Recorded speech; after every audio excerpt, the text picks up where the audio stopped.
Hello mga Kaoru Vlogs.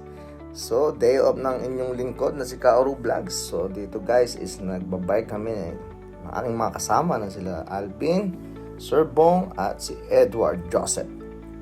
So, sinusulit namin ang aming day off pero si Edward ay may pasok maya-maya. No, guys?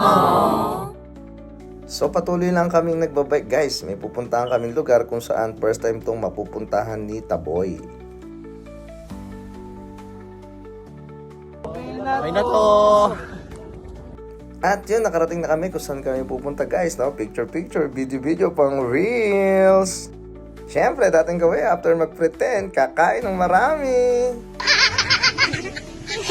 At di pa dito nagtatapos ang day off ng inyong Kaoru Vlogs. So after mag-bike, papasyal tayo sa mall. Punta tayo ng Londonderry. So kita-kita niyo yung Hudson Bay guys. Bali-balita, sabi magkasara na raw to. Kaya dagli-dagli ang kami pumunta dito nila Sir Bong upang mamili ng mumurahing mga gamit. Wow! May abangan nyo kung anong aming makikita sa loob guys. At yun na nga, wala kayong nakita sa loob ng Londonderry guys kasi lumipat po kami. Papunta kami ng Lucky Supermarket. Sasamahan ko sila Madam Mel at si Sir Bong upang mag-grocery at gayon mag-grocery na rin din po ako ng aking mga needs. Oy, may nadaan na kaming bingo bonanza sa mga swerte. Gustong maglaro, mag-bingo lang kayo. At ito na, malapit na po kami sa Lucky Supermarket. So yan, binabaybay po namin. Nauna po kami sa sakyan nila Ma'am Mel. Ay, may hintayin po namin sila dyan guys. At ako'y nag-iisip na rin ng aking mga bibilin.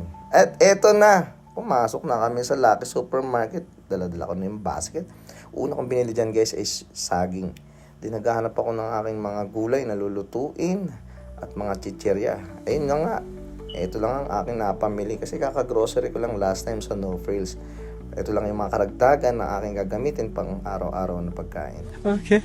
At dito, binalabog ko na naman si Ma'am Cecil upang tumugtog para may ma-content ako sa araw-araw kong pang-reels. Baby, you're my sun and moon. Girl, you're everything between. A lot of pretty faces that raise my time. You're my dream, girl. You make flowers bloom. Girl, you make the stars collide. And I don't know what I did to get lucky like this. It sure feels fine. As you give me love and affection, I give you all my protection. I'm trying to stay by your side till the day is done. You give me all of your.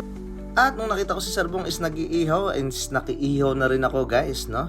So kung mapapansin nyo, binabalik-baliktad ko na yung aking mga iniihaw. Pero wala naman dyang leeg, bituka, pigi, at isaw sa aking reels, no guys? So keme-keme lang yun. Google! At ito na yung pang pinali guys, kung saan tutugtugin namin yung mga lumang kanta nung kapanahonan pa namin ni Sir Bong at ni Ma'am Secret. Saan, sumakay ako ng jeep galing sa eskwela. Meron akong nakita, sumakay na magandang dalaga. Ayan o, sexy talaga, asos ang lamig. Kaya naisipan kong magpa-cute at magpapansin. Kung anong tuwa ko na mabuti ko ang kanyang bayan. Para ako ang aso doon, bawawaw na nakakandara pa. Halos maganda haba, haba. All this but goodies. Anong taon to sir? 1975. Kung mari meron kang bisita, may kasangkapan parang sila. Kung mari talo ka sa bekwa, itsura may parang bakla. Ang galing-galing ang buga, mas kalirit ang sulaga.